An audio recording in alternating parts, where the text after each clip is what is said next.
Letter 12, Part 1. Kurumatoge, June 30th.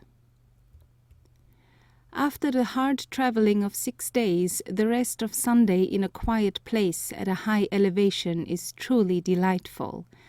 Mountains and passes, valleys and rice swamps, forests and rice swamps, villages and rice swamps, poverty, industry, dirt, ruinous temples, prostrate Buddhas, strings of straw-shod pack horses.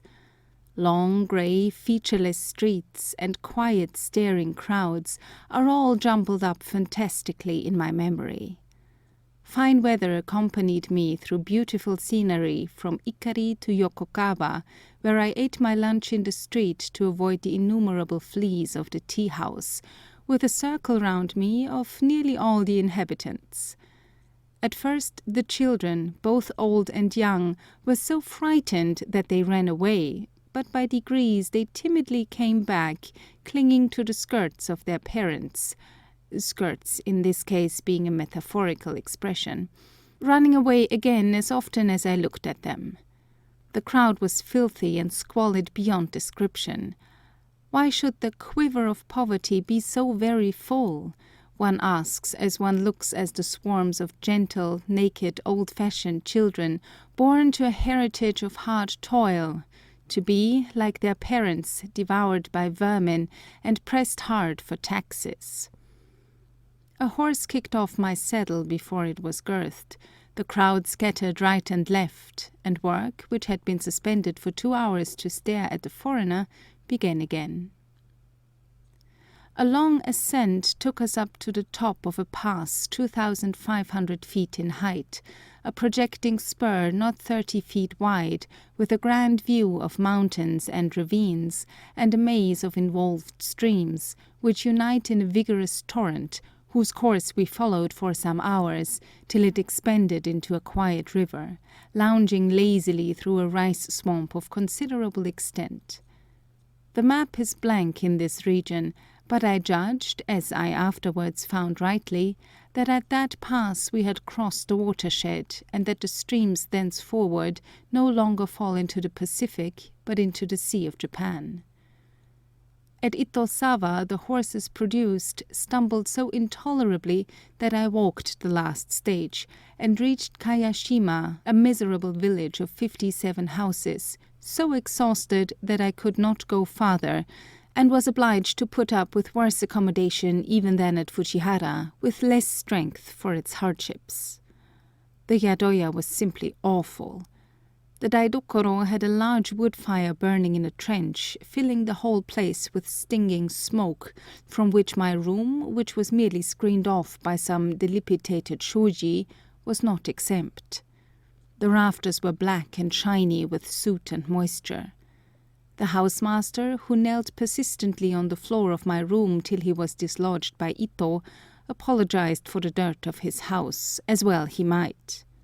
Stifling, dark, and smoky as my room was, I had to close the paper windows, owing to the crowd which assembled in the street. There was neither rice nor soy, and Ito, who values his own comfort, began to speak to the housemaster and servants loudly and roughly, and to throw my things about, a style of acting which I promptly terminated, for nothing could be more hurtful to a foreigner or more unkind to the people than for a servant to be rude and bullying, and the man was most polite and never approached me but on bended knees. When I gave him my passport, as the custom is, he touched his forehead with it and then touched the earth with his forehead. I found nothing that I could eat except black beans and boiled cucumbers. The room was dark, dirty, vile, noisy, and poisoned by sewage odors, as rooms unfortunately are very apt to be. At the end of the rice planting there is a holiday for 2 days, when many offerings are made to Inari, the god of rice farmers, and the holiday makers kept up their revel all night, and drums, stationary and peripatetic, were constantly beaten in such a way as to prevent sleep. A little boy, the housemaster's son, was suffering from a very bad cough, and a few drops of chlorodyne which I gave him allayed it so completely that the cure was noised abroad in the earliest hours of the next morning, and by 5 o'clock nearly the whole population was assembled outside my room, with much whispering and shuffling of shoeless feet, and applications of eyes to the many holes in the paper windows.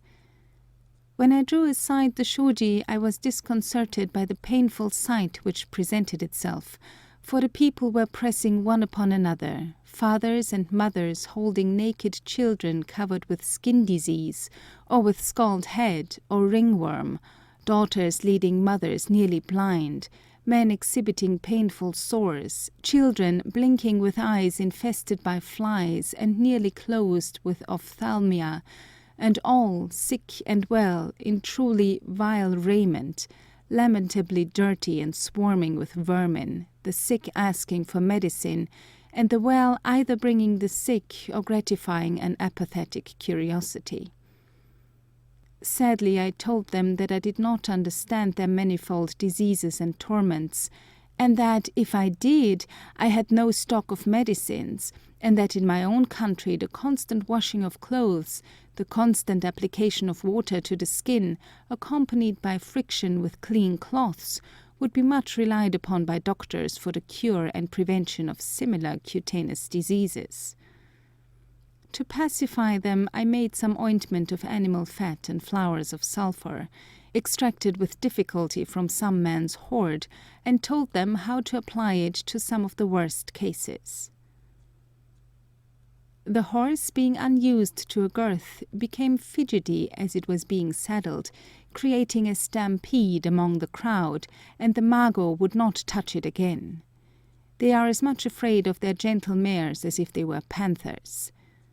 All the children followed me for a considerable distance, and a good many of the adults made an excuse for going in the same direction.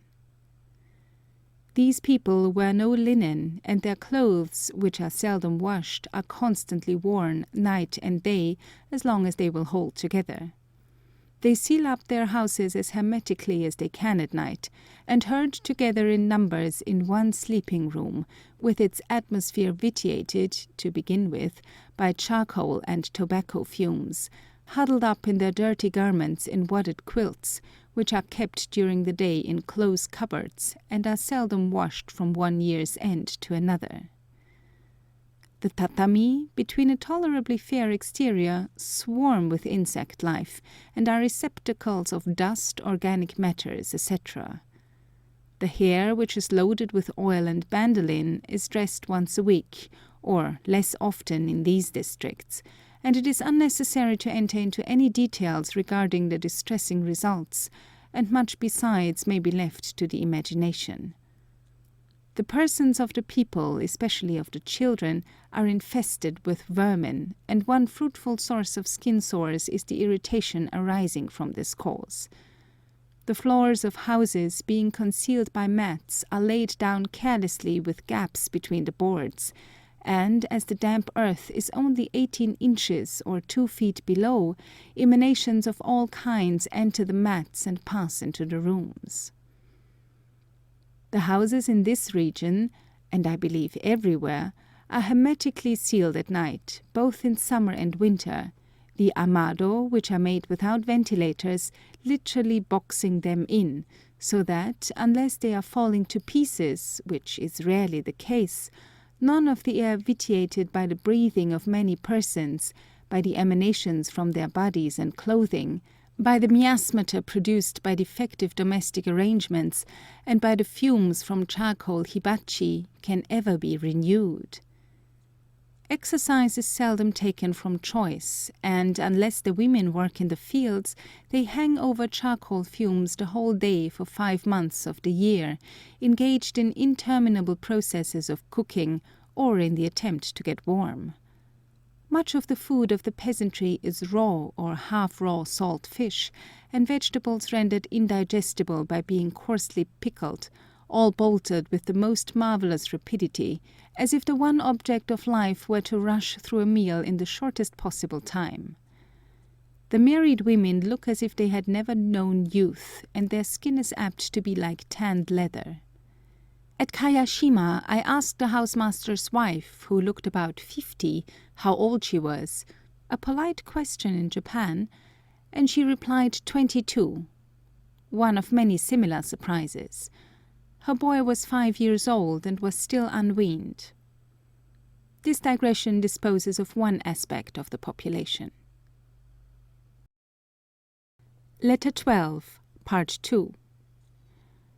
We changed horses at Tajima, formerly a daimyo's residence, and, for a Japanese town, rather picturesque. It makes and exports clogs, coarse pottery, coarse lacquer, and coarse baskets. After traveling through rice fields varying from 30 yards square to a quarter of an acre, with the tops of the dikes utilized by planting dwarf beans along them, we came to a large river, the Arakai, along whose affluents we had been tramping for 2 days, and, after passing through several filthy villages, thronged with filthy and industrious inhabitants, crossed it in a scow. High forks, planted securely in the bank on either side, sustained a rope formed of several strands of the wisteria knotted together. One man hauled on this hand over hand, another poled at the stern, and the rapid current did the rest.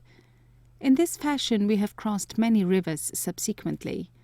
Tariffs of charges are posted at all ferries, as well as at all bridges where charges are made, and a man sits in an office to receive the money.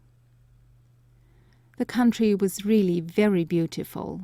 The views were wider and finer than on the previous days, taking in great sweeps of peaked mountains, wooded to their summits, and from the top of the pass of Sanno the clustered peaks were glorified into unearthly beauty in a golden mist of evening sunshine.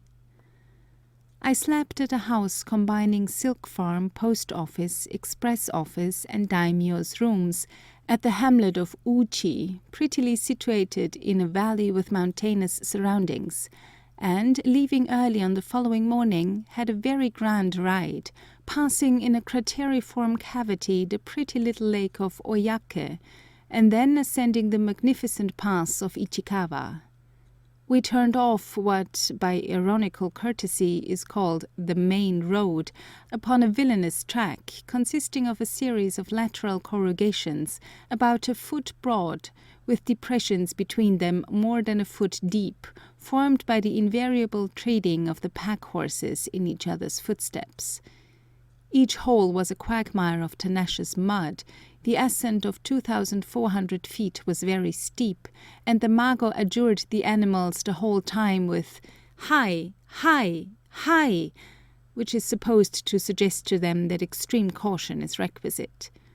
Their shoes were always coming untied, and they wore out 2 sets in 4 miles.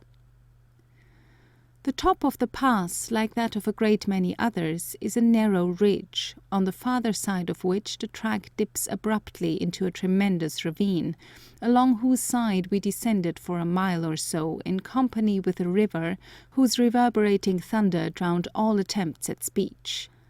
A glorious view it was, looking down between the wooded precipices to a rolling wooded plain, lying in depths of indigo shadow, bounded by ranges of wooded mountains, and overtopped by heights heavily splotched with snow.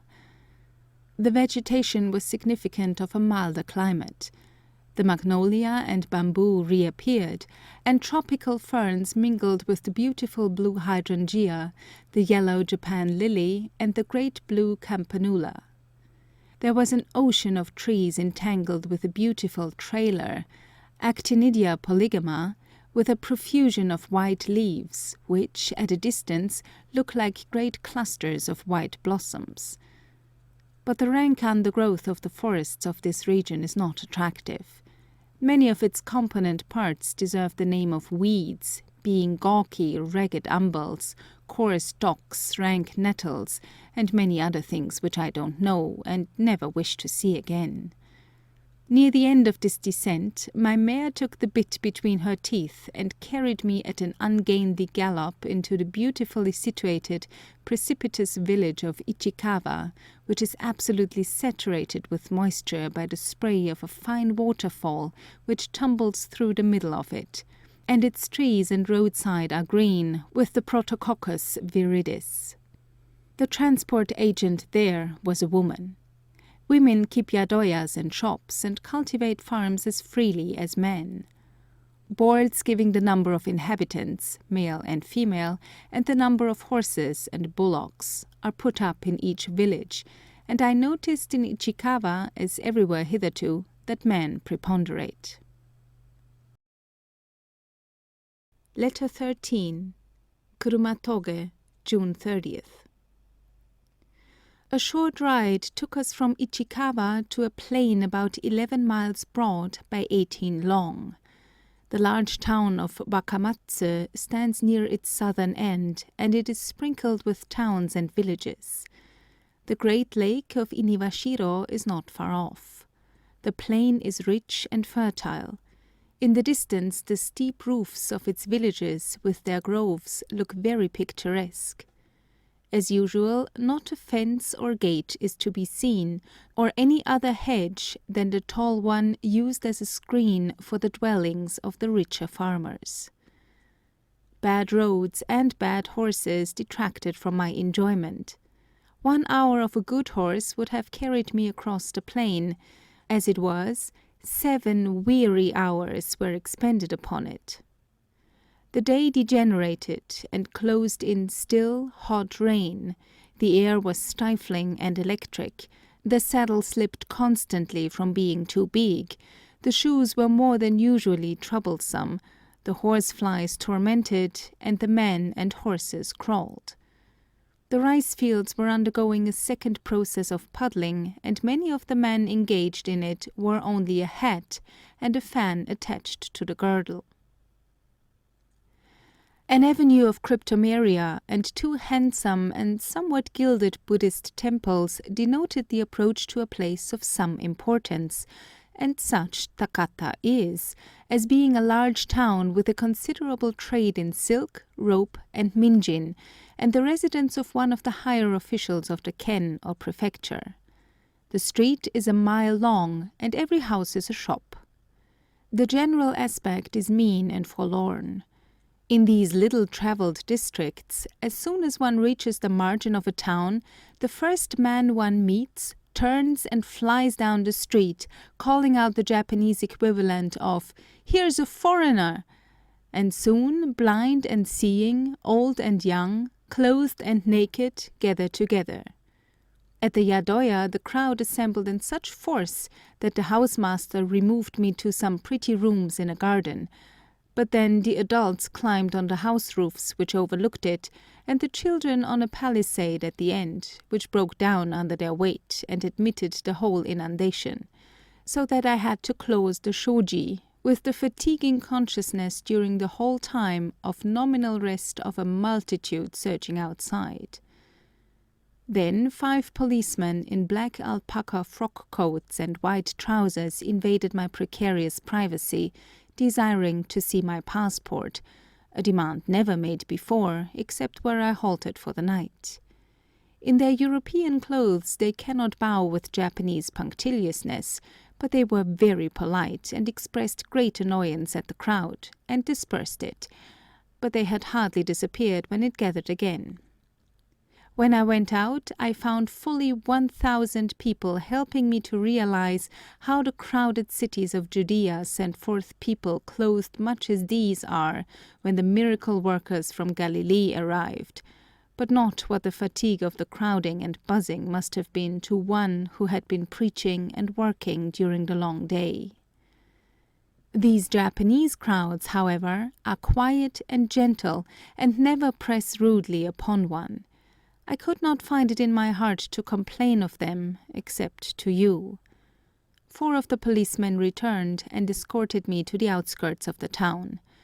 The noise made by 1,000 people shuffling along in clogs is like the clatter of a hailstorm. After this, there was a dismal tramp of 5 hours through rice fields.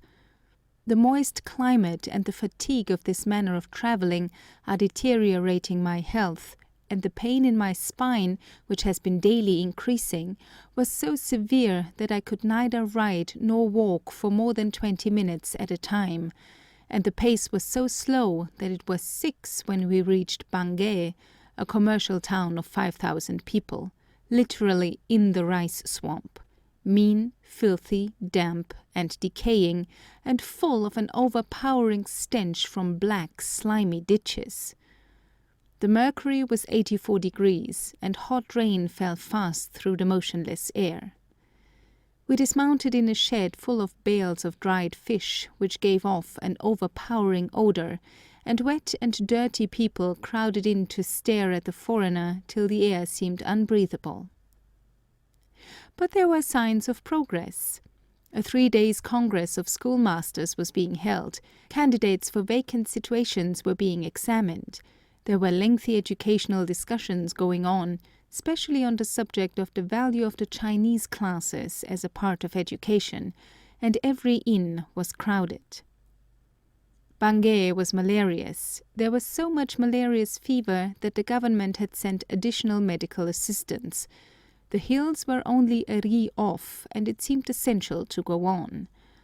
But not a horse could be got till 10 p.m. The road was worse than the one I had travelled, the pain became more acute, and I more exhausted, and I was obliged to remain.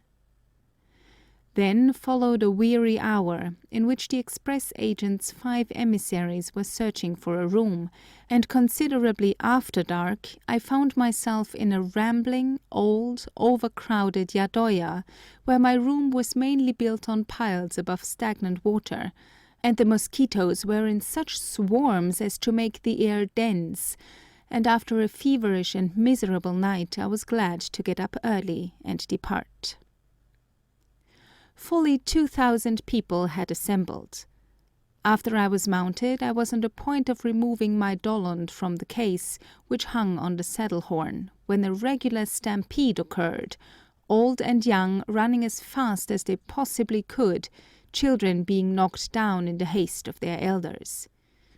Ito said that they thought I was taking out a pistol to frighten them, and I made him explain what the object really was, for they are a gentle, harmless people whom one would not annoy without sincere regret.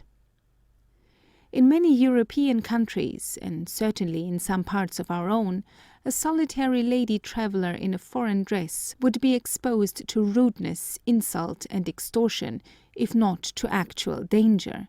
But I have not met with a single instance of incivility or real overcharge, and there is no rudeness even about the crowding. The Mago are anxious that I should not get wet or be frightened, and very scrupulous in seeing that all straps and loose things are safe at the end of the journey, and, instead of hanging about asking for gratuities or stopping to drink and gossip, they quickly unload the horses, get a paper from the transport agent, and go home. Only yesterday a strap was missing, and though it was after dark, the man went back a ri for it, and refused to take some sen which I wished to give him, saying he was responsible for delivering everything right at the journey's end. They are so kind and courteous to each other, which is very pleasing.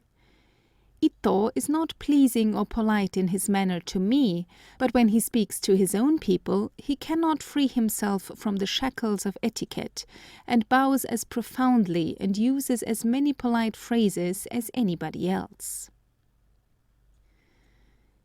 In an hour the malarious plain was crossed, and we have been among piles of mountains ever since. The infamous road was so slippery that my horse fell several times, and the baggage horse, with Ito upon him, rolled head over heels, sending his miscellaneous pack in all directions. Good roads are really the most pressing need of Japan. It would be far better if the government were to enrich the country by such a remunerative outlay as making passable roads for the transport of goods through the interior, than to impoverish it by buying ironclads in England and indulging in expensive Western vanities. That so horrible a road should have so good a bridge as that by which we crossed the broad river Agano is surprising. It consists of 12 large scows, each one secured to a strong cable of plaited wisteria, which crosses the river at a great height, so as to allow of the scows and the plank bridge which they carry, rising and falling with the 12 feet variation of the water. Ito's disaster kept him back for an hour, and I sat meanwhile on a rice sack in the hamlet of Katakado, a collection of steep-roofed houses huddled together in a height above the Agano. It was one mob of pack-horses, over 200 of them, biting, squealing, and kicking. Before I could dismount, one vicious creature struck at me violently, but only hit the great wooden stirrup. I could hardly find any place out of the range of hoofs or teeth. My baggage horse showed great fury after he was unloaded. He attacked people right and left with his teeth, struck out savagely with his forefeet, lashed out with his hind ones, and tried to pin his master up against a wall. Leaving this fractious scene, we struck again through the mountains. Their ranges were interminable, and every view from every fresh ridge grander than the last, for we were now near the lofty range of the Aitsu Mountains, and the double-peaked Bandai-san, the abrupt precipices of Itoya-san, and the grand mass of Miyojintake in the southwest, with their vast snowfields and snow-filled ravines, were all visible at once.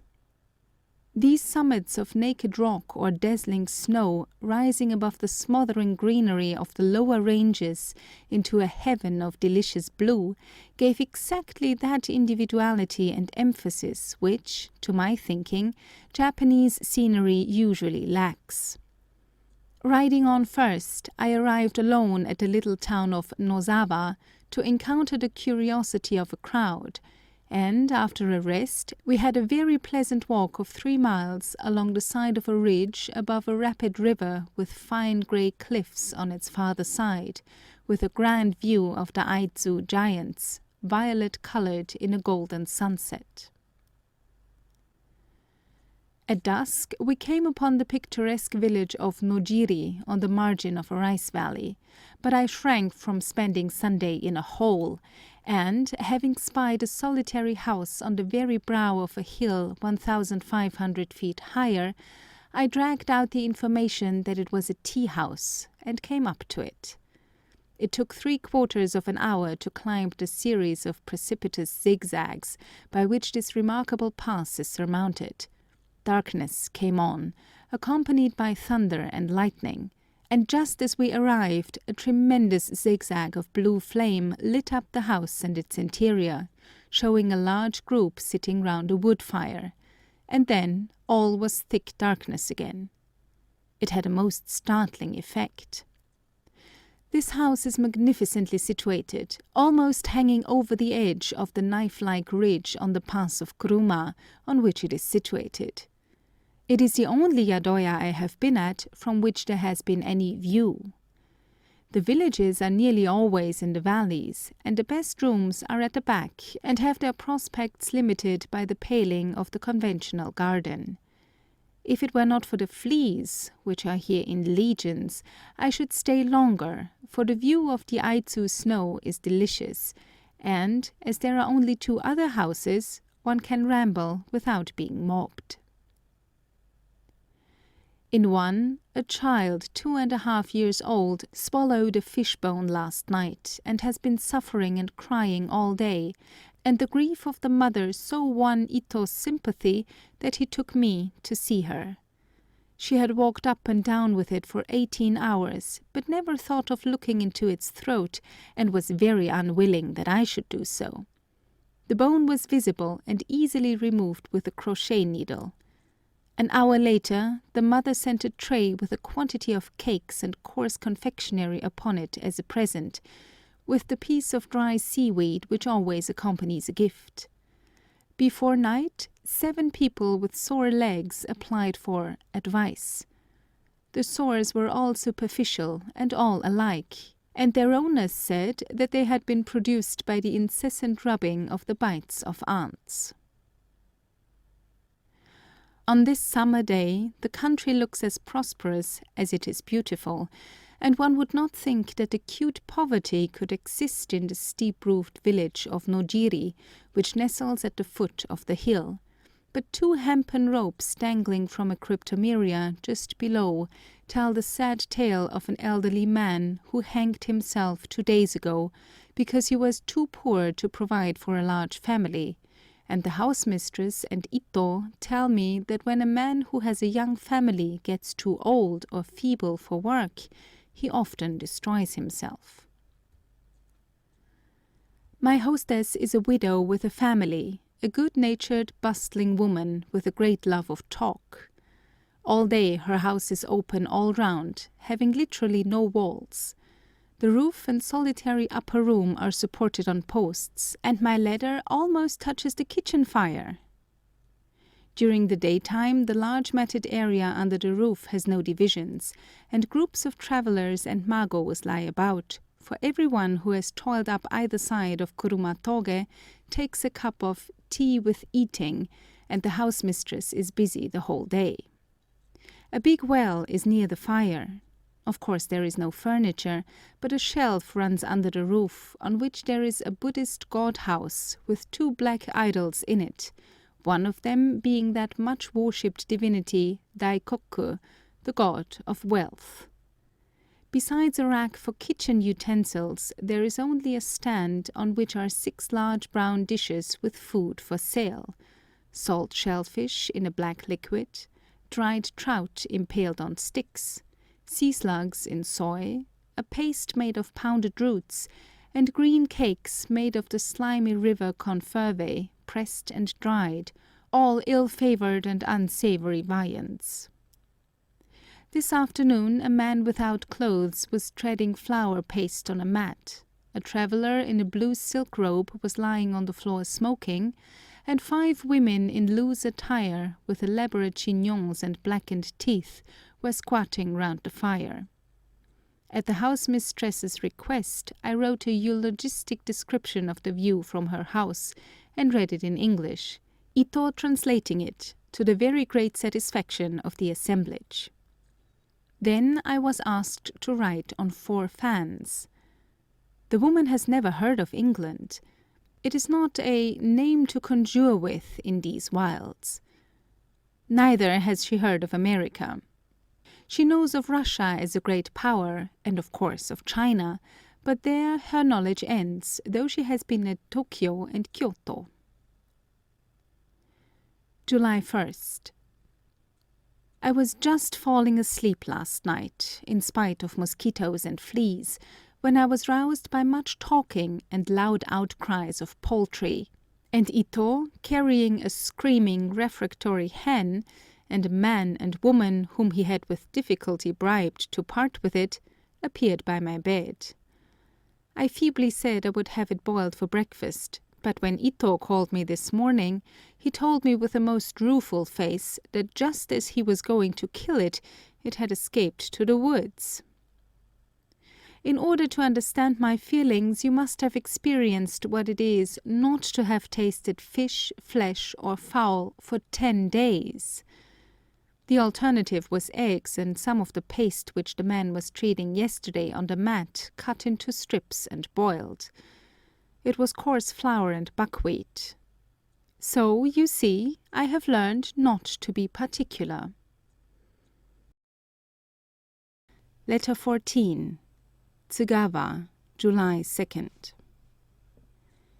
Yesterday's journey was one of the most severe I have yet had, for in 10 hours of hard travelling I only accomplished 15 miles. The road from Kurumatoge westwards is so infamous that the stages are sometimes little more than a mile. Yet it is by it, so far at least as the Tsugawa River, that the produce and manufactures of the rich plain of Aizu, with its numerous towns, and of a very large interior district, must find an outlet at Niigata. In defiance of all modern ideas, it goes straight up and straight downhill, at a gradient that I should be afraid to hazard a guess at, and at present it is a perfect quagmire, into which great stones have been thrown, some of which have subsided edgewise, and others have disappeared altogether. It is the very worst road I ever rode over, and that is saying a good deal. Kurumatoge was the last of 17 mountain passes, over 2,000 feet high, which I have crossed since leaving Nikko. Between it and Tsugawa, the scenery, though on a smaller scale, is of much the same character as hitherto. Hills wooded to their tops, cleft by ravines which open out occasionally to divulge more distant ranges, all smothered in greenery, which, when I am ill-pleased, I am inclined to call rank vegetation. Oh, that an abrupt score or a strip of flaming desert or something salient and brilliant would break in, however discordantly, upon this monotony of green! The villages of that district must, I think, have reached the lowest abyss of filthiness in Hozawa and Sakayama. Fowls, dogs, horses, and people herded together in sheds black with wood smoke, and manure heaps drained into the wells. No young boy wore any clothing. Few of the men wore anything but the maro. The women were unclothed to their waists, and such clothing as they had was very dirty and held together by mere force of habit. The adults were covered with inflamed bites of insects, and the children with skin disease. Their houses were dirty, and as they squatted on their heels or lay face downwards, they looked little better than savages. Their appearance and the want of delicacy of their habits are simply abominable, and in the latter respect they contrast to great disadvantage with several savage peoples that I have been among. If I had kept to Nikko, Hakone, Miyanoshita, and similar places visited by foreigners with less time, I should have formed a very different impression. Is their spiritual condition, I often wonder, much higher than their physical one? They are courteous, kindly, industrious, and free from gross crimes, but from the conversations that I have had with Japanese, and from much that I see, I judge that their standard of foundational morality is very low, and that life is neither truthful nor pure. I put up here at a crowded yadoya, where they have given me 2 cheerful rooms in the garden, away from the crowd. Ito's great desire on arriving at any place is to shut me up in my room and keep me a close prisoner till the start the next morning, but here I emancipated myself and enjoyed myself very much sitting in the daidokoro. The housemaster is of the samurai, or 2-sworded class, now, as such, extinct. His face is longer, his lips thinner, and his nose straighter and more prominent than those of the lower class, and there is a difference in his manner and bearing. I have had a great deal of interesting conversation with him. In the same open space his clerk was writing at a lacquer desk of the stereotyped form, a low bench with the ends rolled over. A woman was tailoring, coolies were washing their feet on the itama, and several more were squatting round the irori smoking and drinking tea. A coolie servant washed some rice for my dinner, but before doing so took off his clothes, and the woman who cooked it let her kimono fall to her waist before she began the work, as is customary among respectable women. The housemaster's wife and Ito talked about me unguardedly. I asked what they were saying. "She says," said he, "that you are very polite for a foreigner," he added. I asked what she meant, and found that it was because I took off my boots before I stepped on the matting, and bowed when they handed me the tobacco bon. We walked through the town to find something eatable for tomorrow's river journey, but only succeeded in getting wafers made of white of egg and sugar, balls made of sugar and barley flour, and beans coated with sugar. Thatch, which is picturesqueness, has disappeared, and the Tsugawa roofs are of strips of bark weighted with large stones, But as the houses turn their gable ends to the street, and there is a promenade the whole way under the eaves, and the street turns twice at right angles and terminates in temple grounds on a bank above the river, it is less monotonous than most Japanese towns. It is a place of 3,000 people, and a good deal of produce is shipped from hence to Niigata by the river. Today it is thronged with pack horses.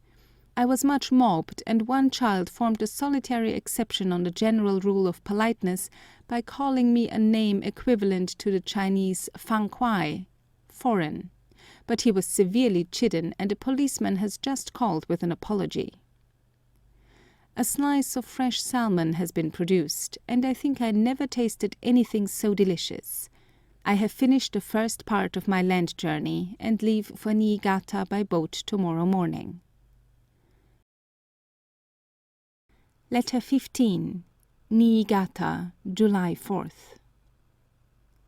The boat for Niigata was to leave at 8, but at 5 Ito roused me by saying they were going at once as it was full, and we left in haste, the housemaster running to the river with one of my large baskets on his back to speed the parting guest. 2 rivers unite to form a stream over whose beauty I would gladly have lingered, and the morning, singularly rich and tender in its colouring, ripened into a glorious day of light without glare and heat without oppressiveness. The packet was a stoutly built boat, 45 feet long by 6 broad, propelled by one man sculling at the stern, and another pulling a short broad-bladed oar, which worked in a wisteria loop at the bow. It had a croquet mallet handle about 18 inches long, to which the man gave a wriggling turn at each stroke. Both rower and sculler stood the whole time, clad in umbrella hats. The forepart and centre carried bags of rice and crates of pottery, and the hinder part had a thatched roof which, when we started, sheltered 25 Japanese, but we dropped them at hamlets on the river, and reached Niigata with only 3. I had my chair on the top of the cargo, and found the voyage a delightful change from the fatiguing crawl through quagmires at the rate of from 15 to 18 miles a day. This trip is called "running the rapids of the Tsugawa," because for about 12 miles the river, hemmed in by lofty cliffs, studded with visible and sunken rocks, making several abrupt turns and shallowing in many places, hurries a boat swiftly downwards, and it is said that it requires long practice, skill, and coolness on the part of the boatmen to prevent grave and frequent accidents. But if they are rapids, they are on a small scale and look anything but formidable. With the river at its present height, the boats run down 45 miles in 8 hours, charging only 30 sen, or 1 shilling 3 pence, but it takes from 5 to 7 days to get up, and much hard work in poling and towing. The boat had a thoroughly native look, with its bronzed crew, thatched roof, and the umbrella hats of all its passengers hanging on the mast. I enjoyed every hour of the day. It was luxury to drop quietly down the stream, the air was delicious, and, having heard nothing of it, the beauty of the Tsugawa came upon me as a pleasant surprise, besides that every mile brought me nearer the hoped-for home letters. Almost as soon as we left Tsugawa, the downward passage was apparently barred by fantastic mountains, which just opened their rocky gates wide enough to let us through, and then closed again. Pinnacles and needles of bare flushed rock rose out of luxuriant vegetation, Quireng without its bareness, the Rhine without its ruins, and more beautiful than both. There were mountains connected by ridges no broader than a horse's back, others with great grey buttresses, deep chasms cleft by streams, temples with pagoda roofs on heights, sunny villages with deep thatched roofs hidden away among blossoming trees, and through rifts in the nearer ranges, glimpses of snowy mountains. After a rapid turn of 12 miles through this enchanting scenery, the remaining course of the Tsugawa is that of a broad, full stream winding marvellously through a wooded and tolerably level country, partially surrounded by snowy mountains. The river life was very pretty. Canoes abounded, some loaded with vegetables, some with wheat, others with boys and girls returning from school.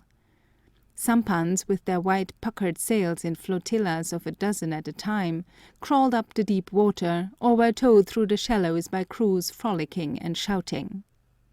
Then the scene changed to a broad and deep river, with a peculiar alluvial smell from the quantity of vegetable matter held in suspension, flowing calmly between densely wooded, bamboo-fringed banks, just high enough to conceal the surrounding country. No houses, or nearly none, are to be seen, but signs of a continuity of population abound. Every 100 yards almost there is a narrow path to the river through the jungle, with a canoe moored at its foot. Erections like gallows, with a swinging bamboo, with a bucket at one end and a stone at the other, occurring continually, show the vicinity of households dependent upon the river for their water supply. Wherever the banks admitted of it, horses were being washed by having water poured over their backs with a dipper. Naked children were rolling in the mud, and cackling of poultry, human voices, and sounds of industry were ever floating towards us from the dense greenery of the shores, making one feel, without seeing, that the margin was very populous. Except the boatmen and myself, no one was awake during the hot, silent afternoon. It was dreamy and delicious. Occasionally, as we floated down, vineyards were visible with the vines trained on horizontal trellises or bamboo rails, often 40 feet long, nailed horizontally on cryptomeria to a height of 20 feet, on which small sheaves of barley were placed astride, to dry till the frame was full. More forest, more dreams, then the forest and the abundant vegetation altogether disappeared, the river opened out among low lands and banks of shingle and sand, and by 3 we were on the outskirts of Niigata, whose low houses, with rows of stones upon their roofs, spread over a stretch of sand, beyond which is a sandy roll with some clumps of firs. Tea-houses with many balconies studded the riverside, and pleasure parties were enjoying themselves with geishas and sake. But, on the whole, the waterside streets are shabby and tumble down, and the landward side of the great city of Western Japan is certainly disappointing, and it was difficult to believe it a treaty port, for the sea was not in sight, and there were no consular flags flying.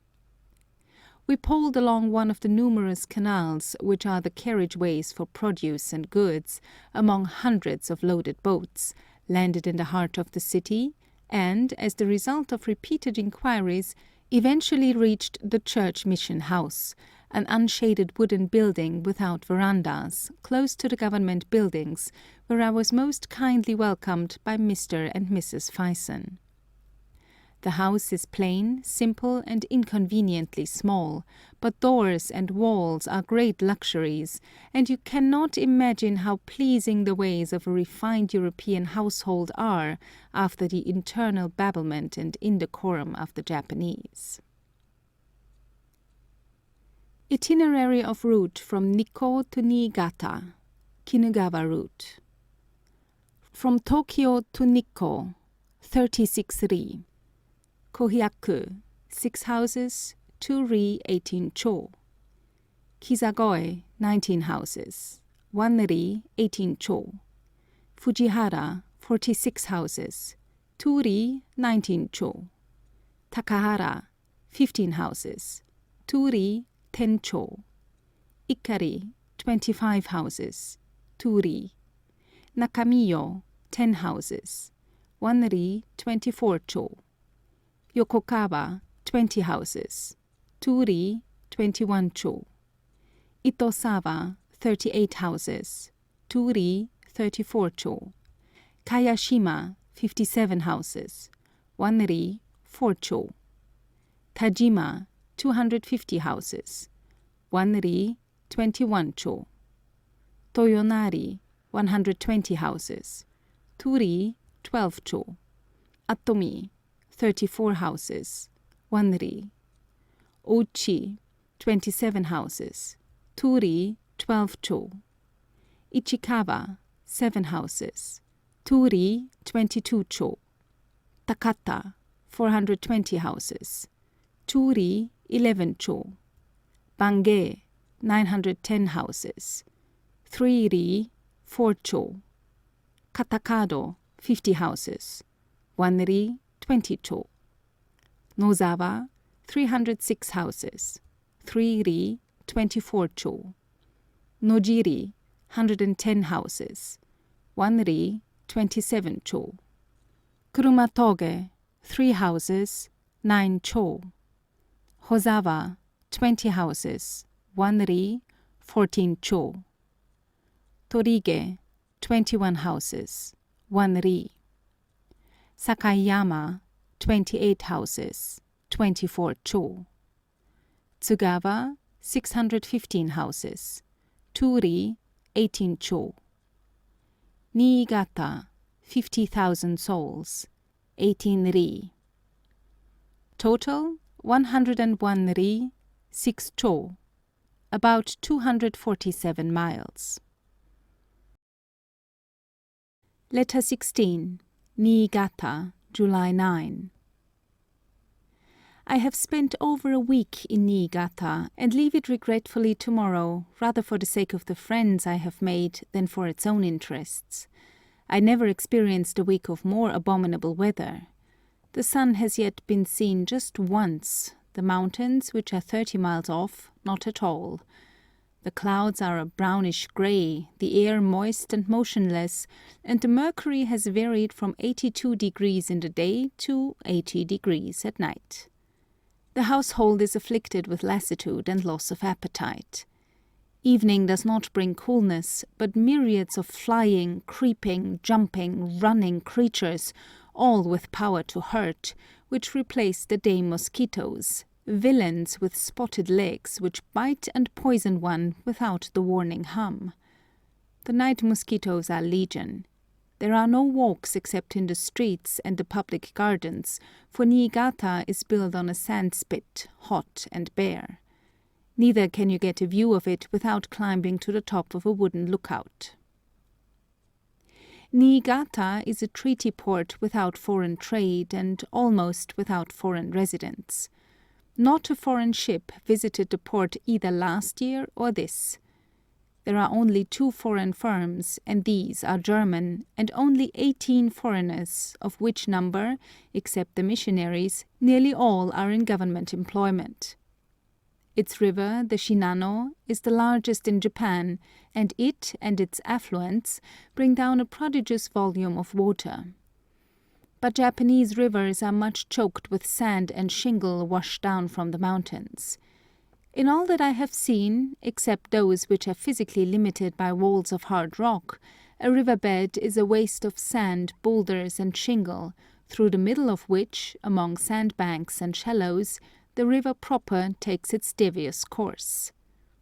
In the freshets, which occur to a greater or less extent every year, enormous volumes of water pour over these wastes, carrying sand and detritus down to the mouths, which are all obstructed by bars. Of these rivers, the Shinano, being the biggest, is the most refractory, and has piled up a bar at its entrance, through which there is only a passage 7 feet deep, which is perpetually shallowing. The minds of engineers are much exercised upon the Shinano, and the government is most anxious to deepen the channel and give Western Japan what it has not, a harbour. But the expense of the necessary operation is enormous, and in the meantime a limited ocean traffic is carried on by junks and by a few Japanese steamers which call outside. There is a British vice-consulate, but except as a step, few would accept such a dreary post or outpost. But Niigata is a handsome, prosperous city of 50,000 inhabitants, the capital of the wealthy province of Echigo, with a population of 1.5 millions, and is the seat of the Kenrei, or provincial governor, of the chief law courts, of fine schools, a hospital, and barracks.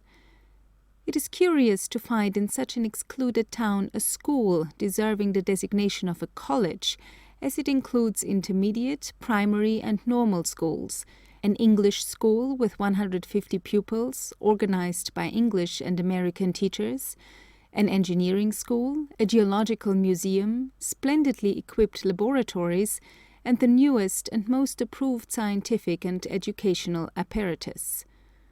The government buildings, which are grouped near Mr. Fison's, are of painted white wood and are imposing from their size and their innumerable glass windows.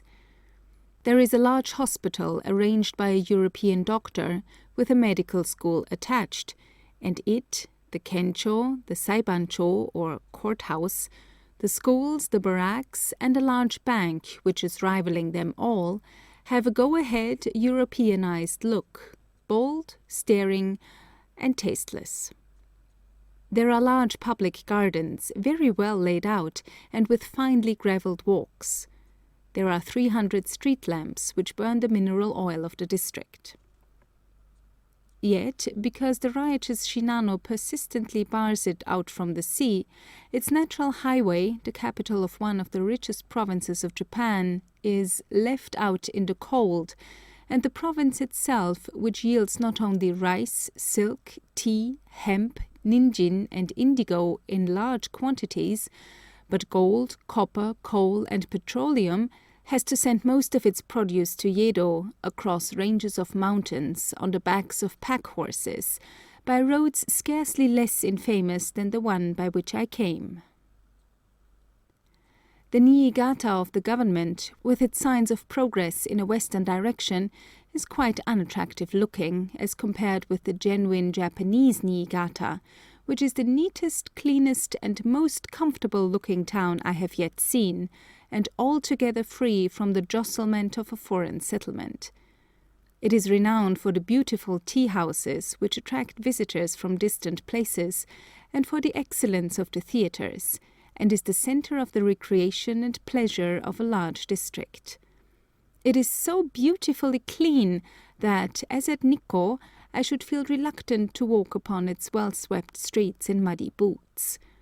It would afford a good lesson to the Edinburgh authorities, for every vagrant bit of straw, stick, or paper is at once pounced upon and removed, and no rubbish may stand for an instant in its streets, except in a covered box or bucket.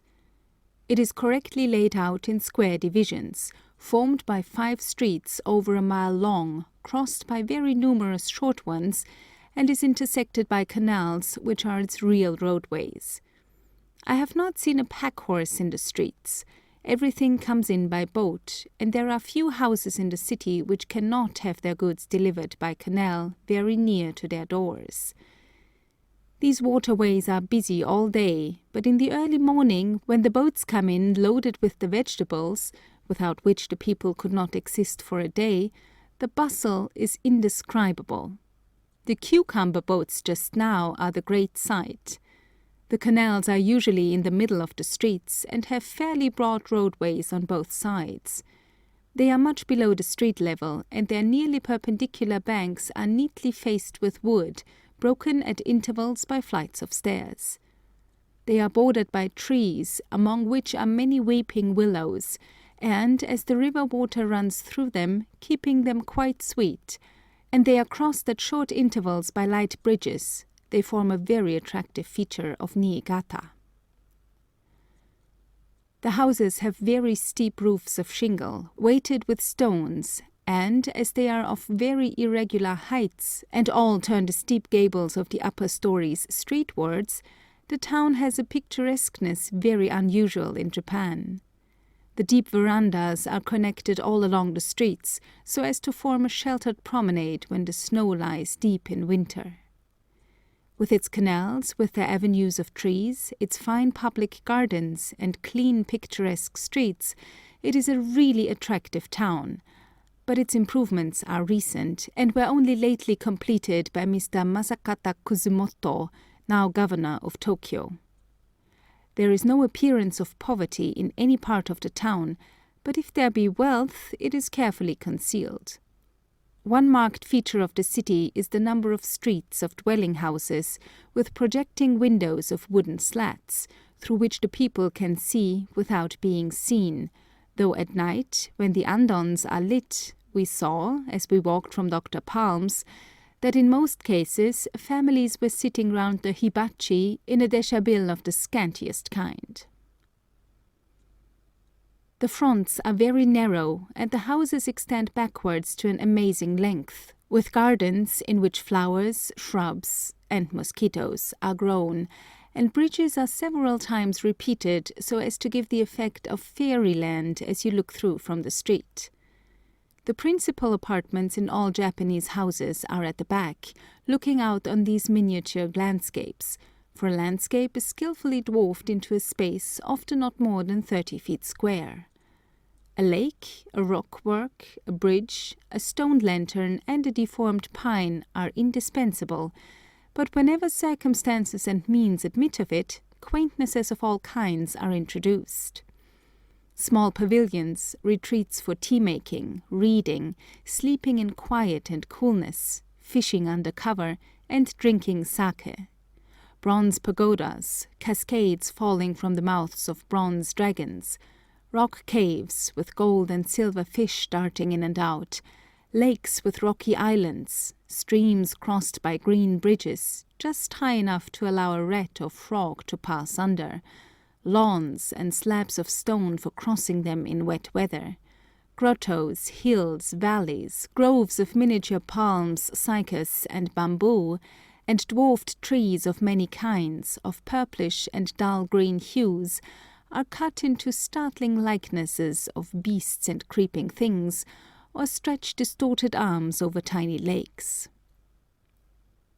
I have walked about a great deal in Niigata, and when with Mrs. Fyson, who is the only European lady here at present, and her little Ruth, a pretty Saxon child of 3 years old, we have been followed by an immense crowd, as the sight of this fair creature with golden curls falling over her shoulders is most fascinating.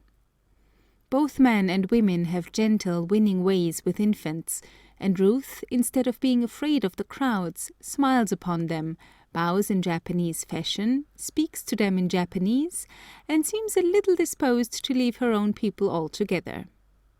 It is most difficult to make her keep up with us, and 2 or 3 times, on missing her and looking back, we have seen her seated, native fashion, in a ring in a crowd of several hundred people, receiving an homage and admiration from which she was most unwillingly torn. The Japanese have a perfect passion for children, but it is not good for European children to be much with them, as they corrupt their morals and teach them to tell lies. The climate of Niigata and most of this great province contrasts unpleasantly with the region on the other side of the mountains, warmed by the Gulf Stream of the North Pacific, in which the autumn and winter, with their still atmosphere, bracing temperature, and blue and sunny skies, are the most delightful seasons of the year. 32 days of snowfall occur on an average. The canals and rivers freeze, and even the rapid Shinano sometimes bears a horse. In January and February the snow lies 3 or 4 feet deep, a veil of clouds obscures the sky, people inhabit their upper rooms to get any daylight, pack-horse traffic is suspended, pedestrians go about with difficulty in rough snowshoes, and for nearly 6 months the coast is unsuitable for navigation, owing to the prevalence of strong, cold, northwest winds.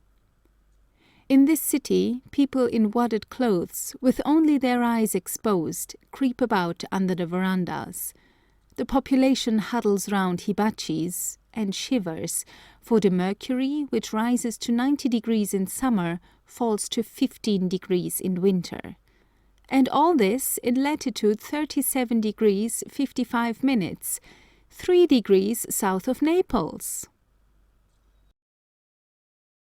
Letter 17, Ichinono, July 12.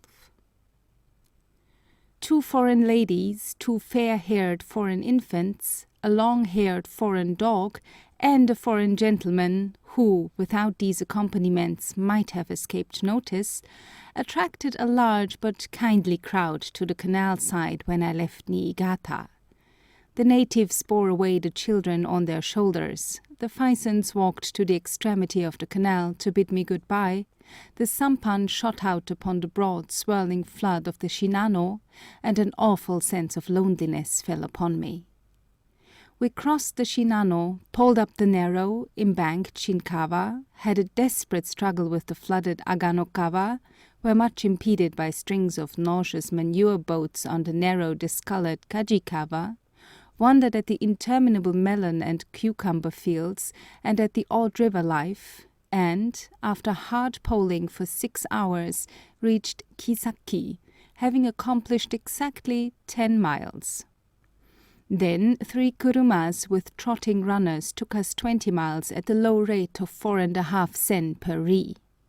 In one place a board closed the road, but on representing to the chief man of the village that the traveller was a foreigner, he courteously allowed me to pass, the express agent having accompanied me thus far to see that I got through all right.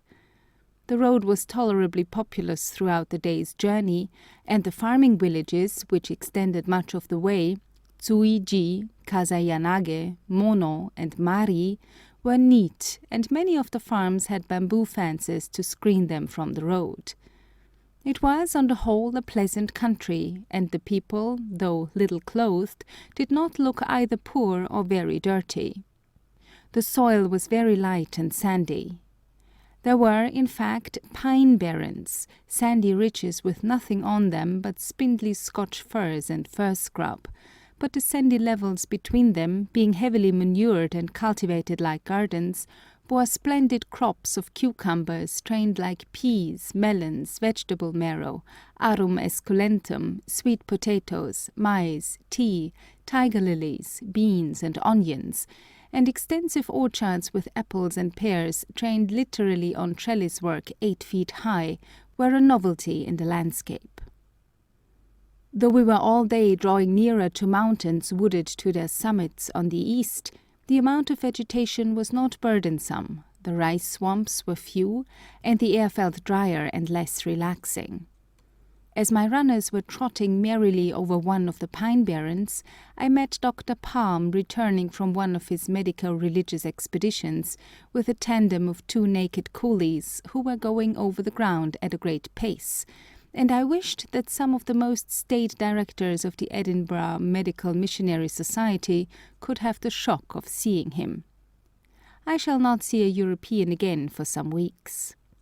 From Tsuiji, a very neat village where we changed kurumas, we were jolted along over a shingly road to Nakajo, a considerable town just within treaty limits.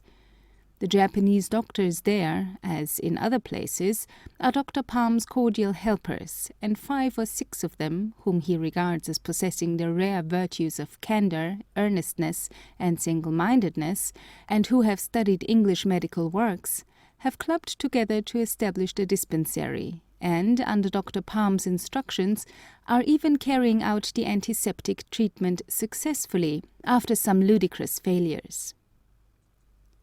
We dashed through Nakajo as kuruma runners always dash through towns and villages, got out of it in a drizzle upon an avenue of firs, 3 or 4 deep, which extends from Nakajo to Kurokawa, and for some miles beyond were jolted over a damp valley on which tea and rice alternated, crossed 2 branches of the shingly Kurokawa on precarious bridges, rattled into the town of Kurokawa, much decorated with flags and lanterns, where the people were all congregated at a shrine where there was much drumming, and a few girls, much painted and bedizened, were dancing or posturing on a raised and covered platform, in honor of the god of the place, whose matsuri, or festival, it was. And out again, to be mercilessly jolted under the firs in the twilight to a solitary house where the owner made some difficulty about receiving us, as his license did not begin till the next day, but eventually succumbed, and gave me his one upstairs room, exactly 5 feet high, which hardly allowed of my standing upright with my hat on. He then rendered it suffocating by closing the amado, for the reason often given that if he left them open and the house was robbed, the police would not only blame him severely, but would not take any trouble to recover his property. He had no rice, so I indulged in a feast of delicious cucumbers. I never saw so many eaten as in that district. Children gnaw them all day long, and even babies on their mothers' backs suck them with avidity. Just now they are sold for a sen a dozen. It is a mistake to arrive at a yadoya after dark. Even if the best rooms are not full, it takes fully an hour to get my food and the room ready, and meanwhile I cannot employ my time usefully because of the mosquitoes. There was heavy rain all night, accompanied by the first wind that I have heard since landing, and the fitful creaking of the pines and the drumming from the shrine made me glad to get up at sunrise, or rather at daylight, for there has not been a sunrise since I came, or a sunset either. That day we travelled by Sekki to Kawaguchi in kurumas. That is, we were sometimes bumped over stones, sometimes deposited on the edge of a quagmire and asked to get out, and sometimes compelled to walk for 2 or 3 miles at a time along the infamous bridle track above the river Arai, up which 2 men could hardly push and haul an empty vehicle, and, as they often had to lift them bodily and carry them for some distance, I was really glad when we reached the village of Kawaguchi to find that they could not go farther, though, as we could only get 1 horse, I had to walk the last stage in a torrent of rain, poorly protected by my paper waterproof cloak. We are now in the midst of the great central chain of the Japanese mountains, which extends almost without a break for 900 miles and is from 40 to 100 miles in width, broken up into interminable ranges traversable only by steep passes from 1,000 to 5,000 feet in height, with innumerable rivers, ravines, and valleys, the heights and ravines heavily timbered, the rivers impetuous and liable to freshets, and the valleys invariably terraced for ice. It is in the valleys that the villages are found, and regions more isolated I have never seen, shut out by bad roads from the rest of Japan. The houses are very poor, the summer costume of the men consists of the maro only, and that of the women of trousers with an open shirt, and when we reached Kurosawa last night, it had dwindled to trousers only. There is little traffic and very few horses are kept, 1, 2, or 3 constituting the livestock of a large village. The shops, such as they are, contain the barest necessaries of life. Millet and buckwheat rather than rice, with the universal daikon, are the staples of diet. The climate is wet in summer and bitterly cold in winter. Even now it is comfortless enough for the people to come in wet, just to warm the tips of their fingers at the irori, stifled the while with the stinging smoke, while the damp wind flaps the torn paper of the windows about, and damp draughts sweep the ashes over the tatami until the house is hermetically sealed at night. These people never know anything of what we regard as comfort, and in the long winter, when the wretched bridle tracks are blocked by snow and the freezing wind blows strong, and the families huddle round the smoking fire by their doleful glimmer of the andon, without work, books, or play, to shiver through the long evenings in chilly dreariness, and herd together for warmth at night like animals, their condition must be as miserable as anything short of grinding poverty can make it. I saw things at their worst that night as I tramped into the hamlet of Numa, down whose sloping street a swollen stream was running, which the people were banking out of their houses. I was wet and tired, and the woman at the one wretched yadoya met me, saying, "I'm sorry it's very dirty and quite unfit for so honorable a guest." And she was right, for the one room was up a ladder, the windows were in tatters, there was no charcoal for a hibachi, no eggs, and the rice was so dirty and so full of a small black seed as to be unfit to eat. Worse than all, there was no transport office, the hamlet did not possess a horse, and it was only by sending to a farmer 5 miles off, and by much bargaining, that I got on the next morning. In estimating the number of people in a given number of houses in Japan, it is usual to multiply the houses by 5, but I had the curiosity to walk through Numa and get Ito to translate the tallies which hang outside all Japanese houses, with the names, number, and sexes of their inmates, and in 24 houses there were 307 people. In some there were 4 families, the grandparents, the parents, the eldest son with his wife and family, and a daughter or 2 with their husbands and children. The eldest son, who inherits the house and land, almost invariably brings his wife to his father's house, where she often becomes little better than a slave to her mother-in-law. By rigid custom she literally forsakes her own kindred, and her filial duty is transferred to her husband's mother, who often takes a dislike to her, and instigates her son to divorce her if she has no children. My hostess had induced her son to divorce his wife, and she could give no better reason for it than that she was lazy. The Numa people, she said, had never seen a foreigner, so, though the rain still fell heavily, they were astir in the early morning. They wanted to hear me speak, so I gave my orders to Ito in public.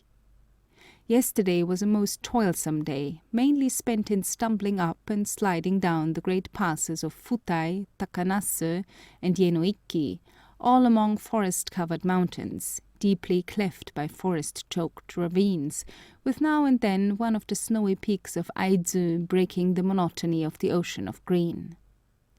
The horses' shoes were tied and untied every few minutes, and we made just a mile an hour. At last we were deposited in a most unpromising place in the hamlet of Tabagawa, and were told that a rice merchant, after waiting for 3 days, had got every horse in the country. At the end of 2 hours' chaffering, 1 baggage coolie was produced, some of the things were put on the rice horses, and a steed with a pack saddle was produced for me, in the shape of a plump and pretty little cow, which carried me safely over the magnificent pass of Ori, and down to the town of Okimi among rice fields, where, in a drowning rain, I was glad to get shelter with a number of coolies by a wood fire, till another pack cow was produced, and we walked on through the rice fields and up into the hills again to Kurosawa, where I had intended to remain. But there was no inn, and the farmhouse where they take in travellers, besides being on the edge of a malarious pond, and being dark and full of stinging smoke, was so awfully dirty and full of living creatures, that, exhausted as I was obliged to go on. But it was growing dark, there was no transport office, and for the first time the people were very slightly extortionate, and drove Ito nearly to his wits' end. The peasants do not like to be out after dark, for they are afraid of ghosts and all sorts of devilments, and it was difficult to induce them to start so late in the evening.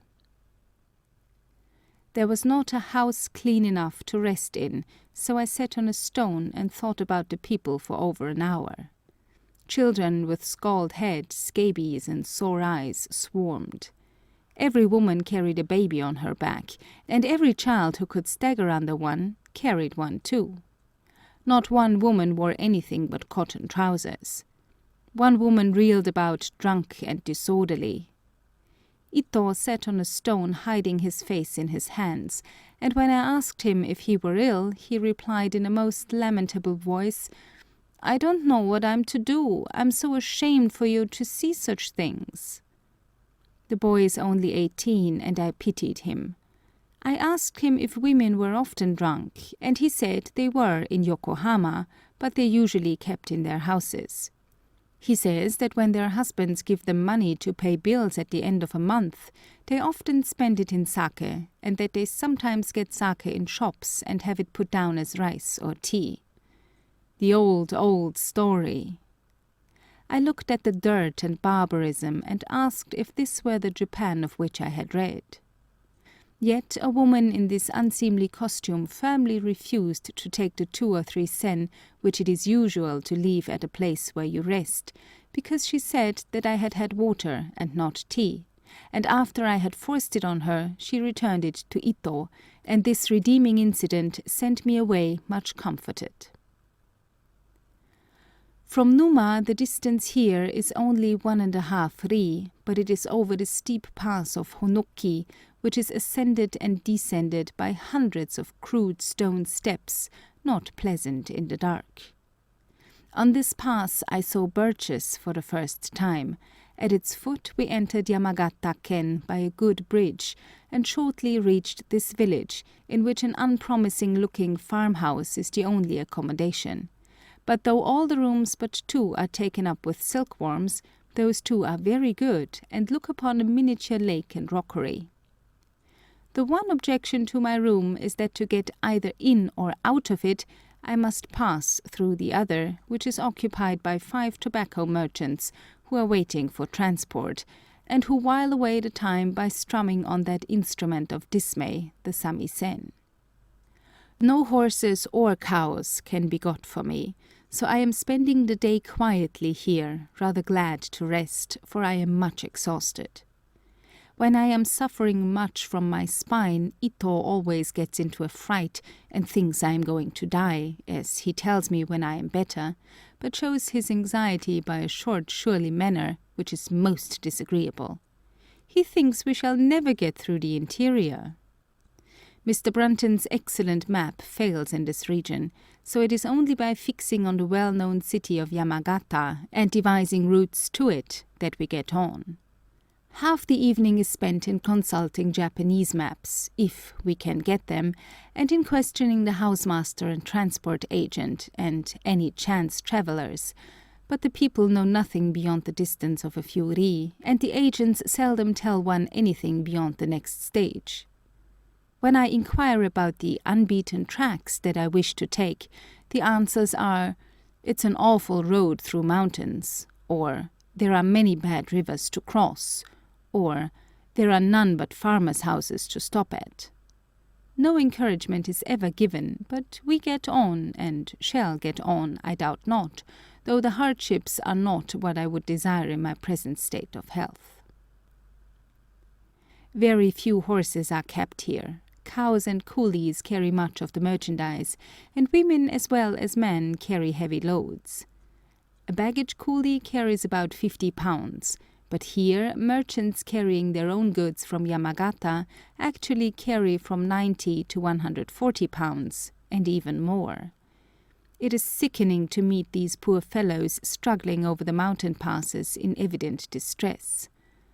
Last night 5 of them were resting on the summit ridge of a pass, gasping violently. Their eyes were starting out, all their muscles, rendered painfully visible by their leanness, were quivering, rills of blood from the bite of insects, which they cannot drive away, were literally running all over their naked bodies, washed away here and there by copious perspiration. Truly, in the sweat of their brows, they were eating bread and earning an honest living for their families. Suffering and hard-worked as they were quite independent. I have not seen a beggar or beggary in this strange country. The women were carrying 70 pounds. These burden-bearers have their backs covered by a thick pad of plaited straw. On this rests a ladder, curved up at the lower end like the runners of a sleigh. On this the load is carefully packed till it extends from below the man's waist to a considerable height above his head.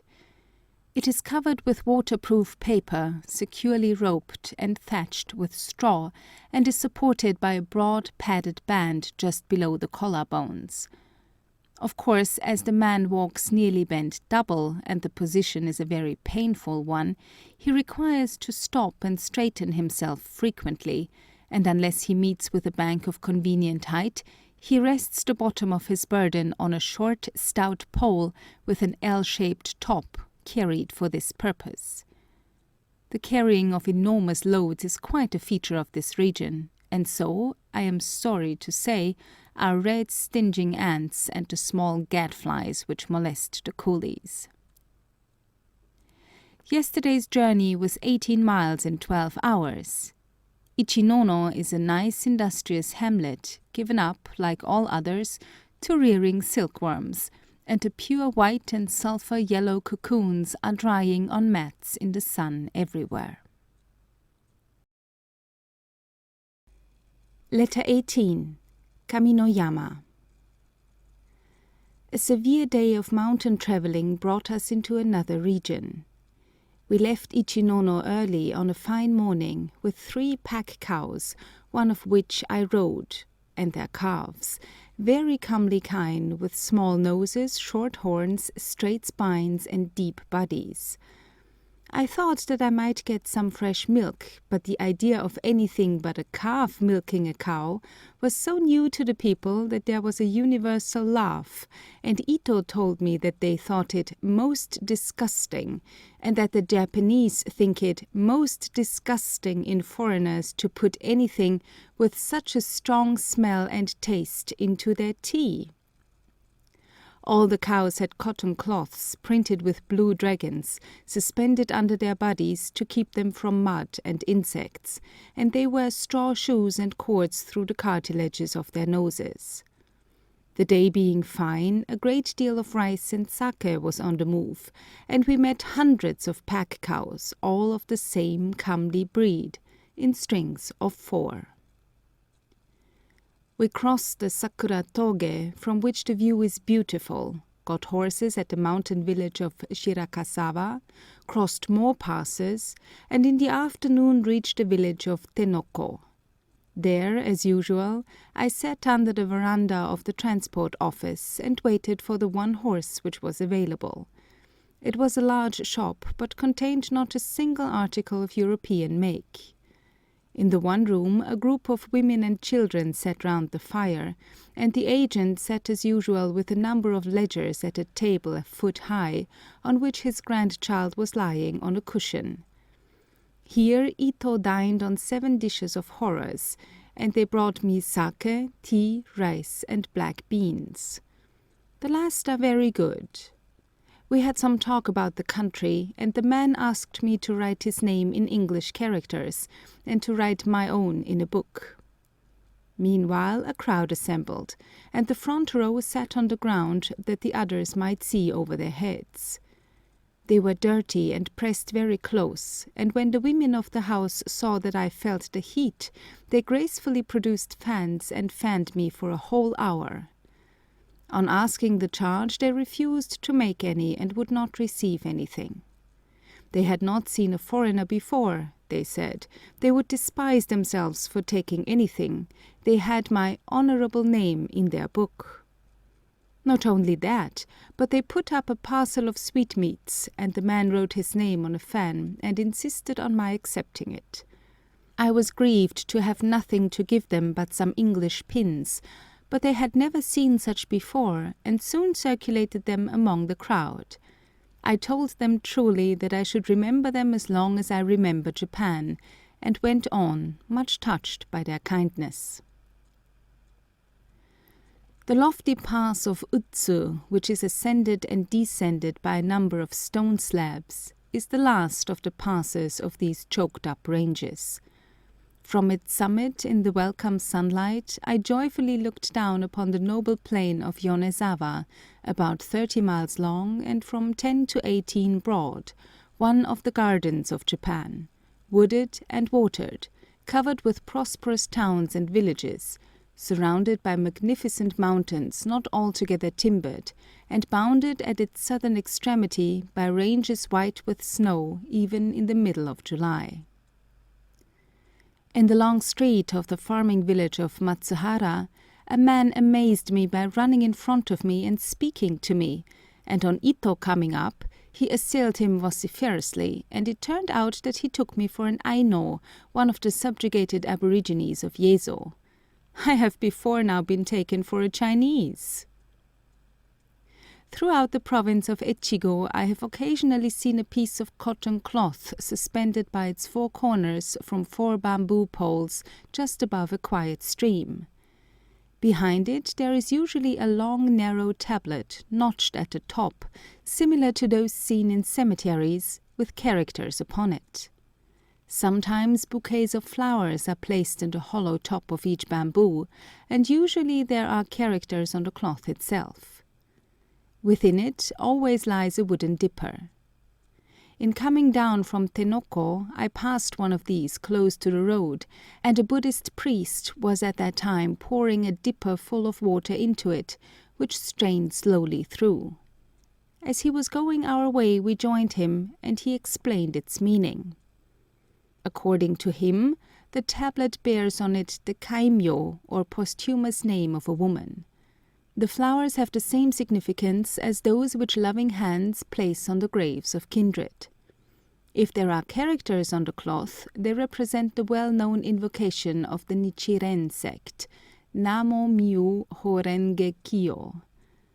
The pouring of the water into the cloth, often accompanied by telling the beads on a rosary, is a prayer. The whole is called the flowing invocation.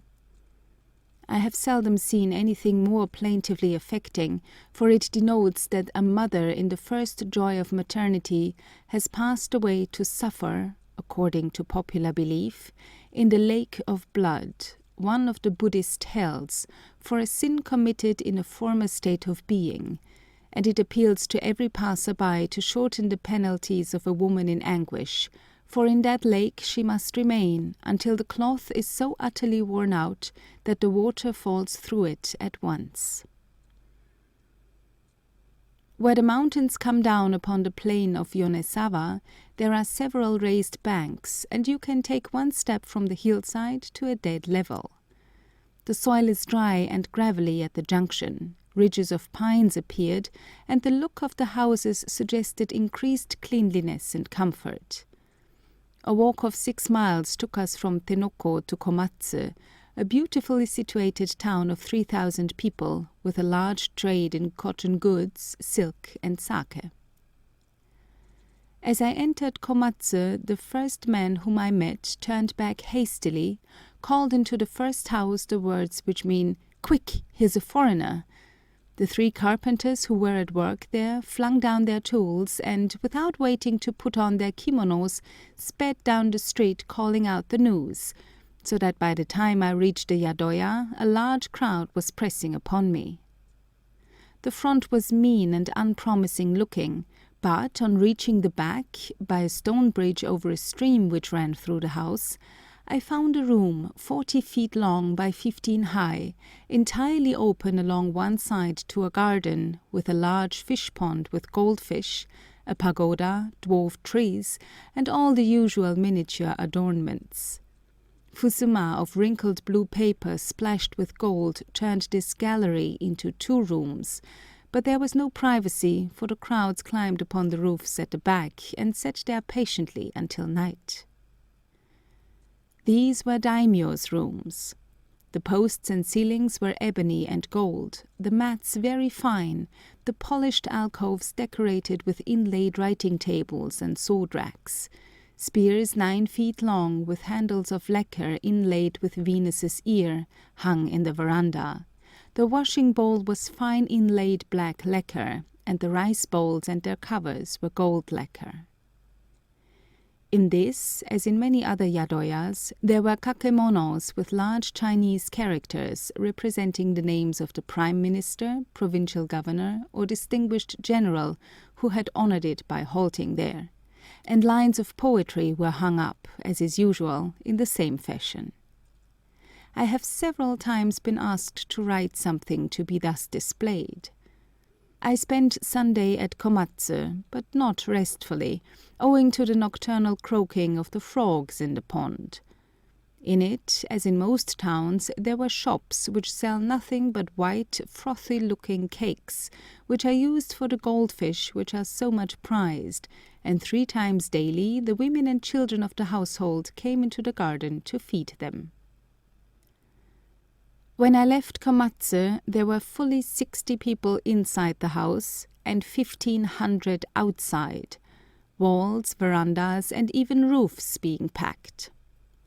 From Nikko to Komatsu, mares had been exclusively used, but there I encountered for the first time the terrible Japanese pack horse. 2 horridly fierce-looking creatures were at the door, with their heads tied down till their necks were completely arched. When I mounted, the crowd followed, gathering as it went, frightening the horse with the clatter of clogs and the sound of a multitude, till he broke his head rope, and, the frightened mago letting him go, he proceeded down the street mainly on his hind feet, squealing and striking savagely with his forefeet, the crowd scattering to the right and left, till, as it surged past the police station, 4 policemen came out and arrested it, only to gather again, however, for there was a longer street, down which my horse proceeded in the same fashion, and, looking round, I saw Ito's horse on his hind legs and Ito on the ground. My beast jumped over all ditches, attacked all foot passengers with his teeth, and behaved so like a wild animal that not all my previous acquaintance with the idiosyncrasies of horses enabled me to cope with him. On reaching Akayu, we found a horse fair, and as all the horses had their heads tightly tied down to posts, they could only squeal and lash out with their hind feet, which so provoked our animals that the baggage horse, by a series of jerks and rearings, divested himself of Ito and most of the baggage, and as I dismounted from mine, he stood upright, and my foot catching, I fell on the ground, when he made several vicious dashes at me with his teeth and forefeet, which were happily frustrated by the dexterity of some mago. These beasts forcibly remind me of the words, "Whose mouth must be held with bit and bridle, lest they turn and fall upon thee." It was a lovely summer day, though very hot, and the snowy peaks of Aitsu scarcely looked cool as they glittered in the sunlight. The plain of Yonezawa, with the prosperous town of Yonezawa in the south, and the frequented watering place of Akayu in the north, is a perfect Garden of Eden, tilled with a pencil instead of a plough, growing in rich profusion rice, cotton, maize, tobacco, hemp, indigo, beans, eggplants, walnuts, melons, cucumbers, persimmons, apricots, pomegranates. A smiling and plenteous land, an Asiatic Arcadia, prosperous and independent, all its bounteous acres belonging to those who cultivate them, who live under their vines, figs, and pomegranates, free from oppression, a remarkable spectacle under an Asiatic despotism. Yet still Daikoku is the chief deity, and material good is the one object of desire. It is an enchanting region of beauty, industry, and comfort, mountain-girdled and watered by the bright Matsuka. Everywhere there are prosperous and beautiful farming villages, with large houses with carved beams and ponderous tiled roofs, each standing in its own grounds, buried among persimmons and pomegranates, with flower gardens under trellised vines, and privacy secured by high, closely clipped screens of pomegranate and cryptomeria.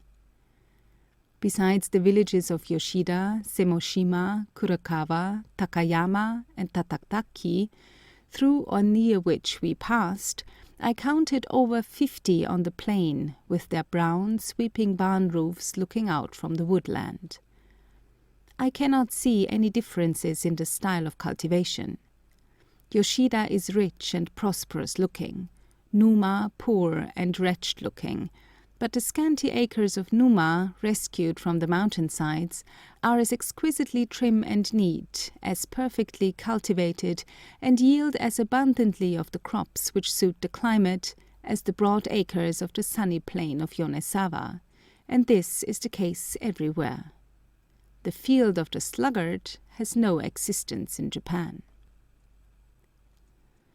We rode for 4 hours through these beautiful villages on a road 4 feet wide, and then, to my surprise, after ferrying a river, emerged at Tsukono upon what appears on the map as a secondary road, but which is in reality a main road 25 feet wide, well kept, trenched on both sides, and with a line of telegraph poles along it. It was a new world at once.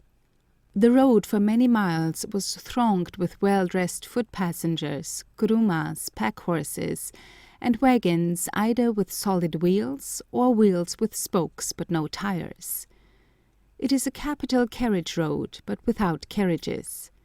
In such civilized circumstances, it was curious to see 2 or 4 brown-skinned men pulling the carts, and quite often a man and his wife, the man unclothed and the woman unclothed to her waist, doing the same.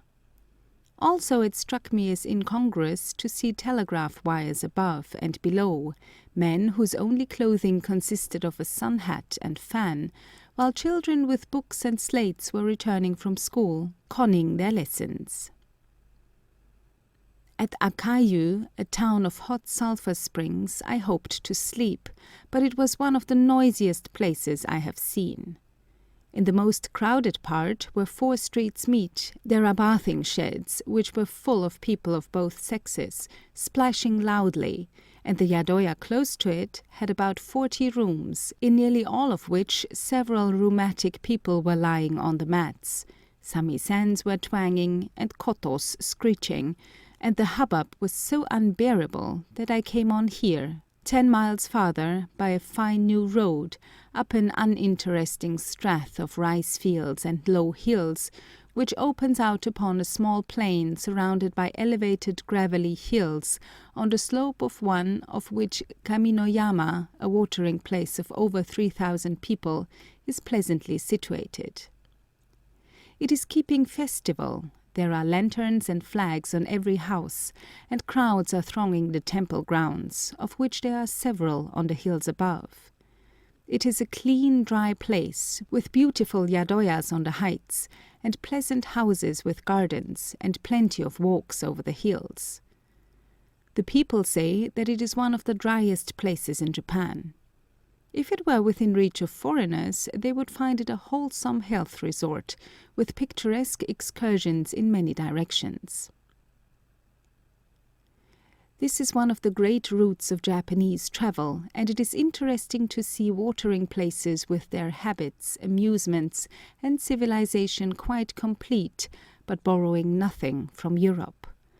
The hot springs here contain iron and are strongly impregnated with sulphuretted hydrogen. I tried the temperature of 3 and found them 100 degrees, 105 degrees, and 107 degrees. They are supposed to be very valuable in rheumatism, and they attract visitors from great distances. The police, who are my frequent informants, tell me that there are nearly 600 people now staying here for the benefit of the baths, of which 6 daily are usually taken. I think that in rheumatism, as in some other maladies, the old-fashioned Japanese doctors pay little attention to diet and habits, and much to drugs and external applications.